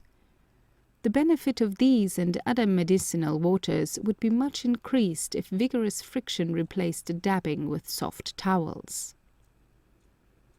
This is a large yadoya, very full of strangers, and the house-mistress, a buxom and most prepossessing widow, has a truly exquisite hotel for bathers higher up the hill. She has 11 children, 2 or 3 of whom are tall, handsome, and graceful girls. One blushed deeply at my evident admiration, but was not displeased, and took me up the hill to see the temples, baths, and yadoyas of this very attractive place. I am much delighted with her grace and savoir-faire. I asked the widow how long she had kept the inn, and she proudly answered, 300 years, not an uncommon instance of the heredity of occupations. My accommodation is unique, a kura or go-down, in a large conventional garden in which is a bath-house, which receives a hot spring at a temperature of 105 degrees, in which I luxuriate. Last night the mosquitoes were awful. If the widow and her handsome girls had not fanned me perseveringly for an hour, I should not have been able to write a line. My new mosquito net succeeds admirably, and, when I am once within it, I rather enjoy the disappointment of the hundreds of drumming, bloodthirsty wretches outside. The widow tells me that house-masters pay 2 yen once for all for the sign, and an annual tax of 2 yen on a first-class yadoya, 1 yen for a second, and 50 cents for a third, with 5 yen for the license to sell sake. These go-downs, from the Malay word gadong, or fireproof storehouses, are one of the most marked features of Japanese towns, both because they are white, where all else is grey, and because they are solid, where all else is perishable. I am lodged in the lower part, but the iron doors are open, and in their place at night is a paper screen. A few things are kept in my room: 2 handsome shrines from which the unemotional faces of 2 Buddhas looked out all night, a fine figure of the goddess Kwannon, and a venerable one of the god of longevity, suggested curious dreams. Letter 19. Kanayama, July 16. 3 days of travelling on the same excellent road have brought me nearly 60 miles. Kamagata-ken impresses me as being singularly prosperous, progressive, and go-ahead. The plain of Yamagata, which I entered soon after leaving Kaminoyama, is populous and highly cultivated, and the broad road, with its enormous traffic, looks wealthy and civilized. It is being improved by convicts in dull red kimonos printed with Chinese characters, who correspond with our ticket of leave men, as they are working for wages in the employment of contractors and farmers, and are under no other restriction than that of always wearing the prison dress. At the Sakamoki River I was delighted to come upon the only thoroughly solid piece of modern Japanese work that I have met with, a remarkably handsome stone bridge nearly finished, the first I have seen. I introduced myself to the engineer, Okuno Chiuzo, a very gentlemanly, agreeable Japanese, who showed me the plans, took a great deal of trouble to explain them, and courteously gave me tea and sweetmeats. Yamagata, a thriving town of 21,000 people and the capital of the ken, is well situated on a slight eminence, and this and the dominant position of the kencho at the top of the main street give it an emphasis unusual in Japanese towns. The outskirts of all the cities are very mean, and the appearance of the lofty white buildings of the new government offices above the low grey houses was much of a surprise. The streets of Yamagata are broad and clean, and it has good shops, among which are long rows selling nothing but ornamental iron kettles and ornamental brasswork. So far in the interior I was annoyed to find several shops almost exclusively for the sale of villainous forgeries of European eatables and drinkables, especially the latter. The Japanese, from the Mikado downwards, have acquired a love of foreign intoxicants, which would be hurtful enough to them if the intoxicants were genuine, but is far worse when they are compounds of vitriol, fusel oil, bad vinegar, and I know not what. I saw 2 shops in Yamagata which sold champagne of the best brands, Martel's cognac, Bass ale, Medoc, Saint-Julien, and Scotch whisky, at about 1/5 of their cost price, all poisonous compounds, the sale of which ought to be interdicted. The government buildings, though in the usual confectionery style, are improved by the addition of verandas, and the kencho, saibancho or courthouse, the normal school with advanced schools attached, and the police buildings are all in keeping with the good road and obvious prosperity.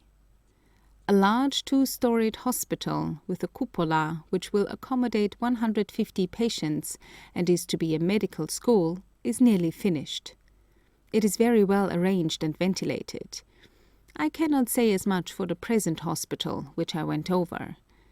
At the courthouse, I saw 20 officials doing nothing, and as many policemen, all in European dress, to which they had added an imitation of European manners, the total result being unmitigated vulgarity. They demanded my passport before they would tell me the population of the ken and city. Once or twice I have found fault with Ito's manners, and he has asked me twice since if I think them like the manners of the policemen at Yamagata.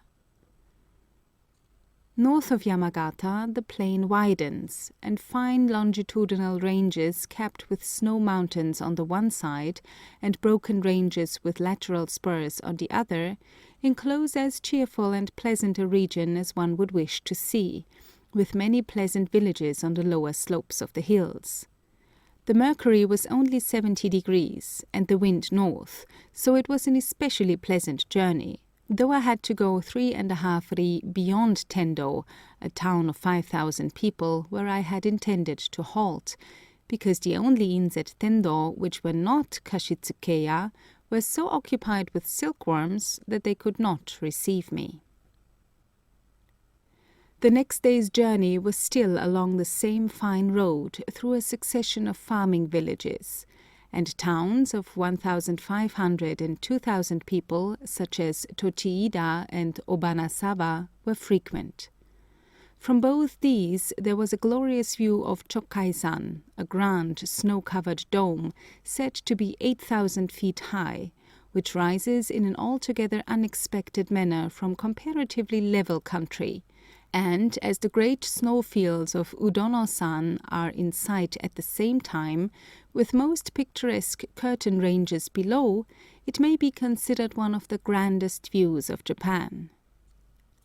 After leaving Obanasawa, the road passes along a valley watered by one of the affluents of the Mogami, and, after crossing it by a fine wooden bridge, ascends a pass from which the view is most magnificent. After a long ascent through a region of light, peaty soil, wooded with pine, cryptomeria, and scrub oak, a long descent and a fine avenue terminate in Shinjo, a wretched town of over 5,000 people, situated in a plain of rice fields. The day's journey of over 23 miles was through villages of farms without yadoyas, and in many cases without even tea-houses. The style of building has quite changed. Wood has disappeared, and all the houses are now built with heavy beams and walls of laths and brown mud mixed with chopped straw, and very neat. Nearly all are great oblong barns turned endwise to the road, 50, 60, and even 100 feet long, with the end nearest the road the dwelling house. These farmhouses have no paper windows, only amado, with a few panes of paper at the top. These are drawn back in the daytime, and, in the better class of houses, blinds, formed of reeds or split bamboo, are let down over the opening. There are no ceilings, and in many cases an unmolested rat snake lives in the rafters, who, when he is much gorged, occasionally falls down upon a mosquito net. Again I write that Shinjo is a wretched place. It is a daimyo's town, and every daimyo's town that I have seen has an air of decay, partly owing to the fact that the castle is either pulled down or has been allowed to fall into decay. Shinjo has a large trade in rice, silk, and hemp, and ought not to be as poor as it looks. The mosquitoes were in thousands, and I had to go to bed so as to be out of their reach, before I had finished my wretched meal of sago and condensed milk. There was a hot rain all night, my wretched room was dirty and stifling, and rats gnawed my boots and ran away with my cucumbers. Today the temperature is high and the sky murky. The good road has come to an end, and the old hardships have begun again. After leaving Shinjo this morning, we crossed over a steep ridge into a singular basin of great beauty, with a semicircle of pyramidal hills, rendered more striking by being covered to their summits with pyramidal cryptomeria, and apparently blocking all northward progress. At their feet lies Kanayama in a romantic situation, and though I arrived as early as noon, I am staying for a day or two, for my room at the transport office is cheerful and pleasant, the agent is most polite, a very rough region lies before me, and Ito has secured a chicken for the first time since leaving Nikko. I find it impossible in this damp climate and in my present poor health to travel with any comfort for more than 2 or 3 days at a time, and it is difficult to find pretty, quiet, and wholesome places for a halt of 2 nights.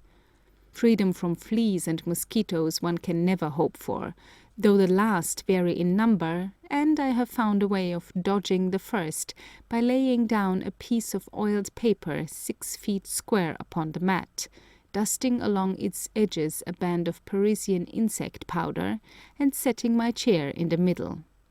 I am then insulated, and though myriads of fleas jump on the paper, the powder stupefies them, and they are easily killed. I have been obliged to rest here at any rate, because I have been stung on my left hand both by a hornet and a gadfly, and it is badly inflamed. In some places the hornets are in hundreds, and make the horses wild. I am also suffering from inflammation produced by the bites of horse ants, which attack one in walking. The Japanese suffer very much from these, and a neglected bite often produces an intractable ulcer. Besides these, there is a fly, as harmless in appearance as our housefly, which bites as badly as a mosquito. These are some of the drawbacks of Japanese travelling in summer, but worse than these is the lack of such food as one can eat when one finishes a hard day's journey without appetite in an exhausting atmosphere. July 18. I have had so much pain and fever from stings and bites that last night I was glad to consult a Japanese doctor from Shinjo. Ito, who looks twice as big as usual when he has to do any grand interpreting, and always puts on silk hakama in honor of it, came in with a middle-aged man dressed entirely in silk, who prostrated himself 3 times on the ground, and then sat down on his heels. Ito in many words explained my calamities, and Dr. Nozoki then asked to see my honorable hand, which he examined carefully, and then my honorable foot.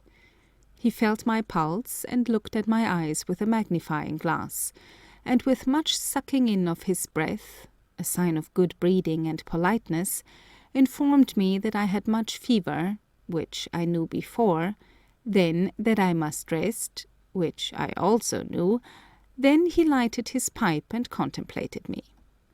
Then he felt my pulse and looked at my eyes again, then felt the swelling from the hornet bite, and said it was much inflamed, of which I was painfully aware, and then clapped his hands 3 times. At this signal a coolie appeared, carrying a handsome black lacquered chest with the same crest in gold upon it as Dr. Nozuki wore in white on his haori. This contained a medicine chest of fine gold lacquer, fitted up with shelves, drawers, bottles, etc. He compounded a lotion first, with which he bandaged my hand and arm rather skilfully, telling me to pour the lotion over the bandage at intervals till the pain abated. The whole was covered with oiled paper, which answers the purpose of oiled silk. He then compounded a febrifuge, which, as it is purely vegetable, I have not hesitated to take, and told me to drink it in hot water and to avoid sake for a day or 2. I asked him what his fee was, and after many bows and much sputtering and sucking in of his breath, he asked if I should think half a yen too much, and when I presented him with a yen and told him with a good deal of profound bowing on my part that I was exceedingly glad to obtain his services, his gratitude quite abashed me by its immensity. Dr. Nozoki is one of the old-fashioned practitioners, whose medical knowledge has been handed down from father to son, and who holds out, as probably most of his patients do, against European methods and drugs. A strong prejudice against surgical operations, especially amputations, exists throughout Japan. With regard to the latter, people think that, as they came into the world complete, so they are bound to go out of it, and in many places a surgeon would hardly be able to buy at any price the privilege of cutting off an arm. Except from books, these older men know nothing of the mechanism of the human body, as dissection is unknown to native science. Dr. Nozoki told me that he relies mainly on the application of the moxa and on acupuncture in the treatment of acute diseases, and in chronic maladies on friction, medicinal baths, certain animal and vegetable medicines, and certain kinds of food. The use of leeches and blisters is unknown to him, and he regards mineral drugs with obvious suspicion. He has heard of chloroform, but has never seen it used, and considers that in maternity it must necessarily be fatal either to mother or child. He asked me, and I have twice before been asked the same question, whether it is not by its use that we endeavor to keep down our redundant population. He has great faith in ginseng and in rhinoceros horn, and in the powdered liver of some animal, which from the description I understood to be a tiger, all specifics of the Chinese school of medicines. Dr. Nozoki showed me a small box of unicorn's horn, which he said was worth more than its weight in gold. As my arm improved coincidentally with the application of his lotion, I am bound to give him the credit of the cure. I invited him to dinner, and 2 tables were produced covered with different dishes, of which he ate heartily, showing most singular dexterity with his chopsticks in removing the flesh of small bony fish. It is proper to show appreciation of a repast by noisy gulpings, and much gurgling and drawing in of the breath. Etiquette rigidly prescribes these performances, which are much distressing to a European, and my guest nearly upset my gravity by them. The host and the kocho, or chief man of the village, paid me a formal visit in the evening, and Ito, en grande tenue, exerted himself immensely on the occasion. They were much surprised at my not smoking, and supposed me to be under a vow. They asked me many questions about our customs and government, but frequently reverted to tobacco.